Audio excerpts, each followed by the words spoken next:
What is the total today, someone might ask. Jews 12, Nazis 0. It was always a 0 for the Nazi dead.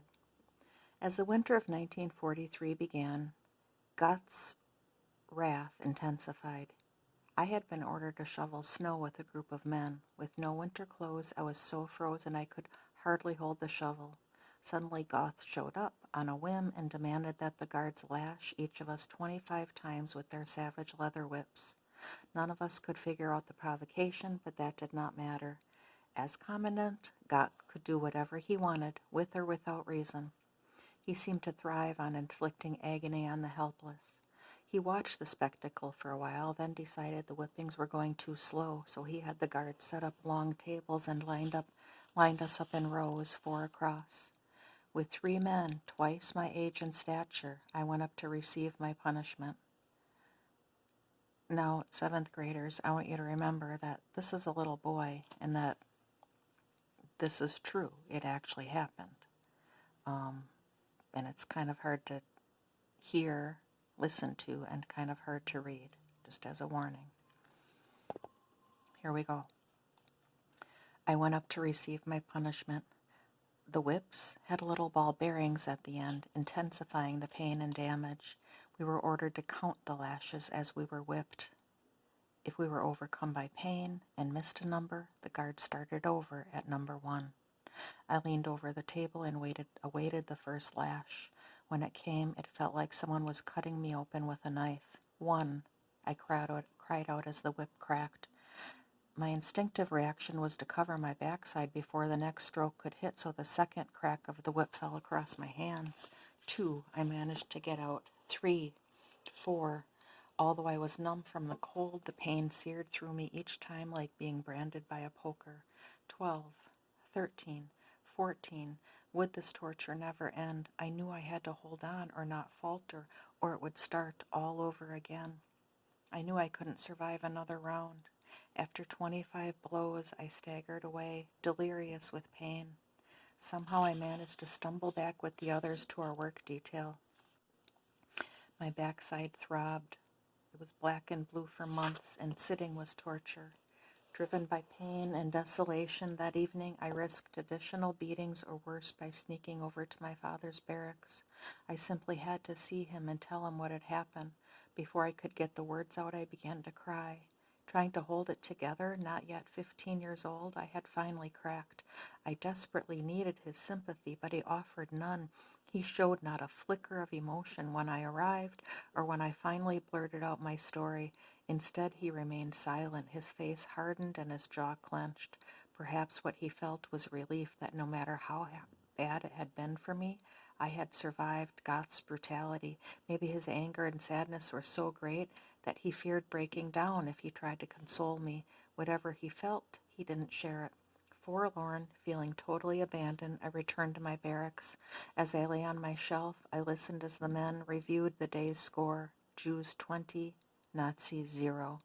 Despondently, I picked a few lice off my sweater, but gave up trying to get them all. I just didn't care.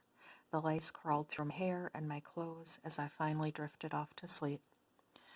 The horrific days came to follow a routine. We were stunned awake before dawn by the sound of crashing doors and shouted orders.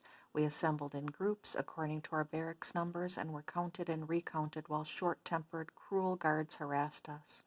Then we were assigned to groups for the day's labor.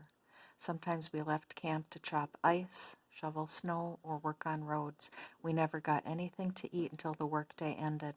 And then a big pot was brought out as we raced to retrieve our indispensable spoons and bowls. The one meal never varied: hot water with a little salt or pepper, and if we were lucky, bits of potato skin and slivers of other vegetables. The men ladling the soup were prisoners too. Sometimes one of them would take pity on me, stir the bottom of the pot, and put a real piece of potato into my bowl. That made the day exceptional. After the meal, we lay on our shelves, trying to gather strength for the next day. Through the barbed wire fences surrounding the camp, I could look out and sometimes see the children of the German officers strutting back and forth, wearing their Hitler Youth uniforms and singing songs praising the Führer Adolf Hitler. They were so exuberant, so full of life. While just a few yards away from them, I was exhausted and depressed, struggling to survive another day. Only the thickness of the barbed wire separated my life in hell from their lives of freedom. But we may as well have been on separate planets. I couldn't begin to understand the injustice of it all. As the months dragged on, I despaired. I didn't dare risk trying to see my father or mother again, not because I feared for myself, but because I feared the punishment that would come to them if I were discovered in their barracks. My first reaction to Plaisaw, that I would never leave alive, was reinforced every day. Any day, I thought, my luck would run out and I'd be killed, either by Goth or by one of his accomplices. I'd be a number in that day's score.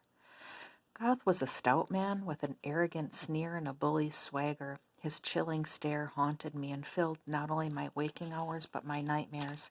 Even when he was nowhere in sight, I felt his eyes on me. During the day, from time to time, I would see my brother or father at a distance heading from one job to another, and the brief sighting would give me a sliver of hope. All too soon that hope would drain away. Although Schindler had not hired me, I did have a bit of good luck. The brush factory where I had worked in the ghetto had been relocated to Plaisaw, and I was assigned to a 12-hour night shift. I was relieved to have a steady job and an official place to go. Being idle or waiting for random work assignments only invited trouble.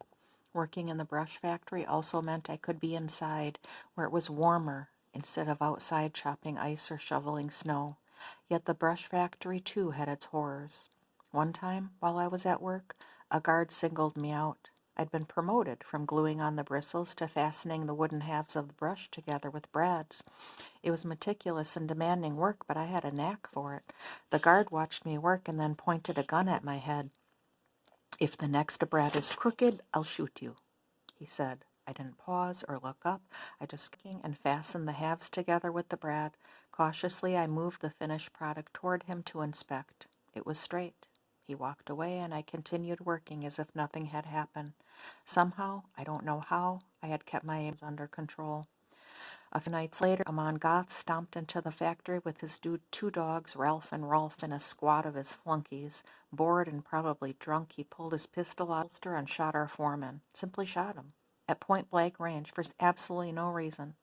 As the foreman crumpled to the floor, blood pooling under his head, Goth turned his attention to us. Waving the gun, he yelled an order at his men, who divided us into two groups. Somehow I knew this separation was a good thing. Sure enough, I found myself on the wrong side once again, assigned to a group of children and older workers. In other words, assigned to the group deemed expendable. Goth and his men marched back and forth, debating something, I could not hear what. When their backs were turned, I held my breath and sneaked over to the other group, this one made up of the stronger workers. If Goth had seen me, he surely would have shot me or ended my life in an even worse way. Soon, it didn't matter which group I was in. After a few minutes, he lost interest. He holstered it. As abruptly as he had entered the factory, he left, his two dogs trailing him out the door. We stood in our groups for another half an hour, too terrified to move. Finally, one of the guards told us to go to our barracks. Once there, many of the men broke down sobbing, realizing how close we had come to death. This time, I didn't cry. I had grown so numb to what might happen to me, to whatever my fate might be. In late 1943, Schindler cajoled and bribed Goth and his other SS leaders for permission to build a sub-camp on the property adjacent to Amalia. He argued it would be far more efficient if the workers were just a few steps from the factory instead of wasting precious time marching the 2.5 miles between Amalia and the camp.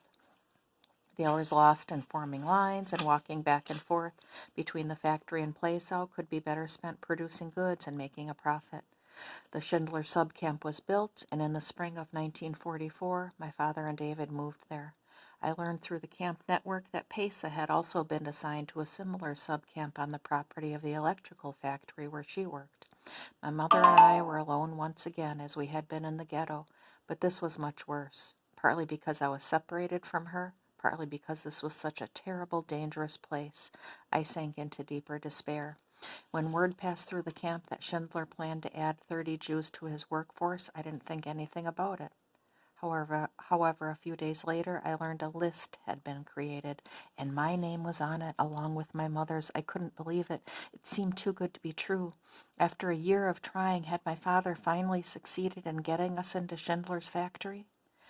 I counted off the days until we were to leave. Finally able to see a way out of the place out Inferno, I felt stronger in spirit, if not in body. Luckily, my spirit willed my body to keep on going. The day before our scheduled transfer came a crushing blow. My supervisor at the brush factory told me my name had been crossed off the transfer list. I was to stay at my current job in Plaisow. No words can express the absolute terror I felt. Having been given a little ray of hope, the loss of it was worse than not having had it at all. I knew I wouldn't survive the next month in Plaisow, let alone the next year. I was starving. I lived in constant fear. I found myself cowering at the slightest sound or movement. What could I do? How could I go on?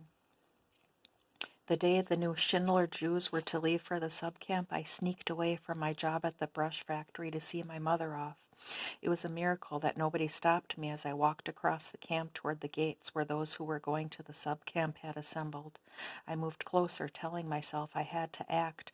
I couldn't let this last opportunity disappear. I had no future in Plaisow. I might as well die attempting to be with my mother.